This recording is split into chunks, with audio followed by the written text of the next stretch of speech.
оқу сабағы. Бүгінгі сабағымыздың тақырыбы ұлттық ойындарымыз.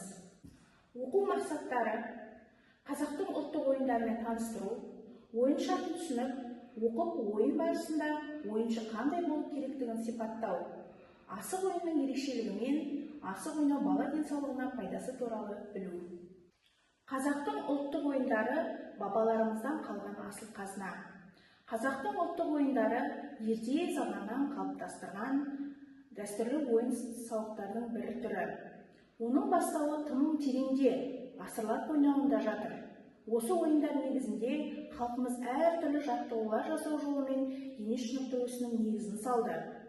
Бұл бертін келе шынайы спорт ойындарының шыңына түрткі болды. Оның адам денсаулығын жақсарта түсуде пайдасы зор екені белгілі. Балалар, естеріңе түсіре қойыңдар. Суреттегі ойын атауларын атаңдар. Қай ұлттық ойындарда спорттық жарыс өткізіледі? Естеріңе түсті ме? Ендеше тексерейік.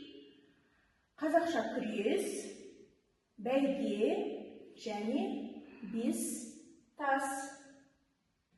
Қазақша күрес ұл балалардың шымырлығын, ептілігін арттыратын жарыстардың түрі. Бәйге жарысы бұл ат баптауды, шапшаңдыққа, ептілікке тәрбиелеудің спорттың бір түрі.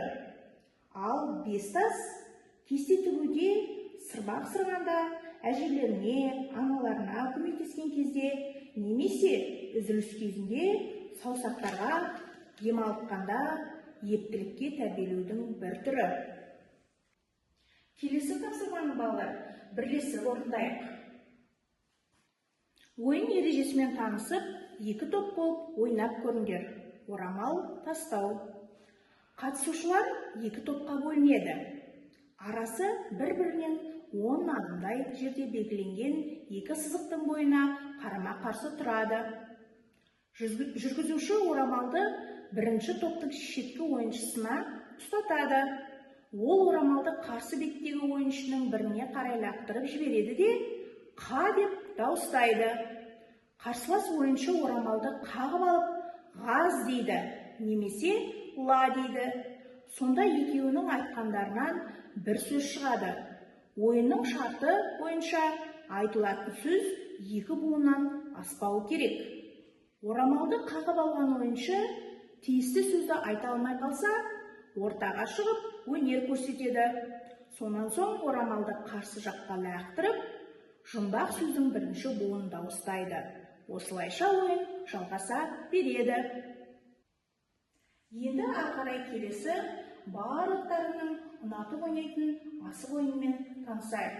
Асық 4 түлік мал мен аңдар кілерсегінде болатын, бітісі бөлек, қызметі аса күрделі, буынға біткен шымыр сүйек. Ешкі, қой, сиыр, түйе асығы үлкен кішілігіне қарамастан сыртқы формасы бір пішіндес, мүсіндес зат. Асық ойыны баланың миын шынықтырады. Яғни бала асықты атпас бұрын ойланады. Қай тұстан қалай атса дұрыс тиетінін ойша салмақтайды. Сөйтіп, өзінше есептеп, қорытынды шығару арқылы баланың ақыл ойының жетуіне себептер болады. Ендеше балалар, осы асық ойнау ерекшелігі мен асық ойнау туралы пайдасы туралы бейнероликті тамашалайық.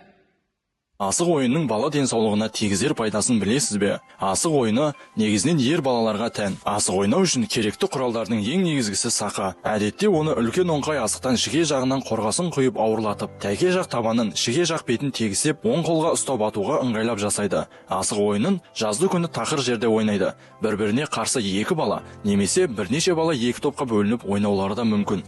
Ойынның негізгі шарты бір-бірінен асық ұту. Асық ойынның үш табан және алты атар деп аталатын өте кең тараған түрлері болған. Үш табан ойнау үшін тақыр жерге көлденең сызық сызылады да, оған әр ойыншы бір-бірден арасын селектей өтіп кеңейтігеді. Содан соң ойнаушы балалардың барлығының сақаларын біреуі жиып иіреді. Кімнің сақасы шықса, сол бірінші болып сақасын көннен алысырақ жерге иіреді. Сақасымен тігулі кенейді атып, 3 табаннан артықтау жерге жіберуі керек. Я 3 табаннан кем, я болмаса сақасы кенейге тимей кетсе, ойынды сақасы шыққан келесі ойыншы бастайды. Қазіргі таңдағы ноутбук, смартфон, айфон телефондардың зиянынан балаңызды алыстатқыңыз келсе, оны асықпен таныстырыңыз. Ойнауды үйретіңіз. Бұл ойынның ұнайтыны анық, ал денсаулыққа тигізер пайдасы да бар. Асық ойыны баланы ең бірінші шапшаңдыққа, ептілікке баулайды. Үнемі қозғалыста болған соң денесі шынығады, ағзасы тынығады, мергендікке үйренеді. Қан айналымы мен тыныс алу мүшелерінің жұмысы жақсарады. Бұған қоса, аяқ қолдың қимылын жақсартып, денсаулыққа көп пайдасын тигізеді. Асық ойынына Бауыржан Момышұлы атамыз асық үлкен халықтық тәрбие деп баға беріп, жоғары билікке хатта жазған екен.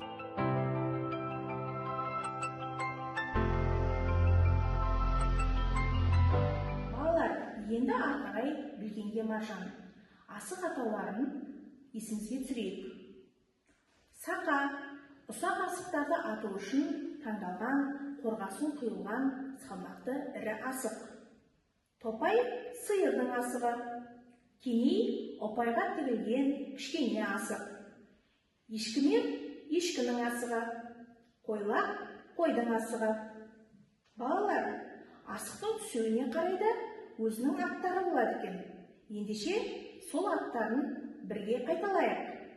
Алшы, тәйке, шік, бүк, оңқа, шоңқа. Балалар, бұл асықтың түсуіне қарай түрлерін естеріне сақтап алыңдар. Себебі асық ойнаған кезде сендерге керек болады. Енді балалар, барлығымыз бірігіп орындайық. Мәтінді бірге оқиық. Ойын шартын түсініп оқып, таныстырым жасаңдар. Ойынның аты хан. Ойнаушылардың санына шек қойылмайды. Қатысушылар өзара келісім бойынша әрқайсысы 5-тен немесе 10-нан асық шығарады. Хан асық қызылға боялған. Кезекпен барлық асықты жинап алып, қос қолдап шашып тастап отырады. Кейде хан көп асықтың астына басылып, көрінбей қалуы мүмкін. Мұндайда асықты игеруші ханды қара басты деп жариялайды. Сол сәтте ойыншылар асықтарды бас салып талап алады. Ал егер хан бөлек ашық жатса, игерген бала ханмен басқа асықты ата бастайды. Мысалы, хан бүк түссе, шік жатқан асықты алу керек. Ойын осылайша жалғаса береді. Ойынның шарты бойынша ханмен асықты атқан кезде басқа асықтарды қозғауға болмайды. Сөйтіп, кезек алған ойыншы ойын шартын бұзғанға дейін немесе ханмен ататын асық таусылғанға дейін атып, ұтқан асықтарын жинап алады.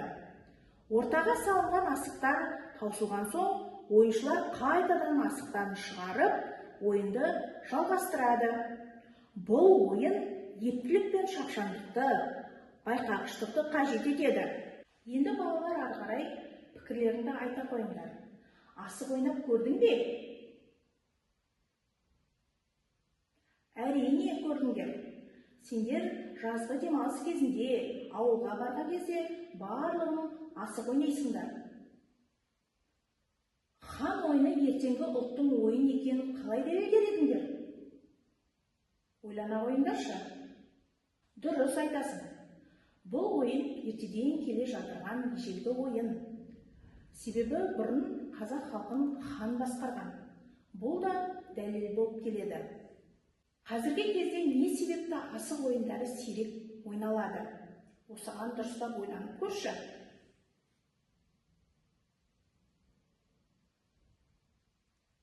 Дұрыс айтасың.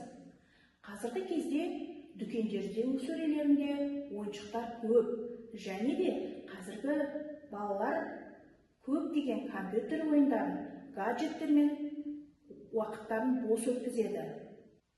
Асық ойнаудың денсаулыққа пайдасы зор екенін естен шығармаңдар. Иіру, ату, көздеуді ым-ишара қимылын көрсет. Иіру балалар, асықты көздеп иіреді асықты атар кезде.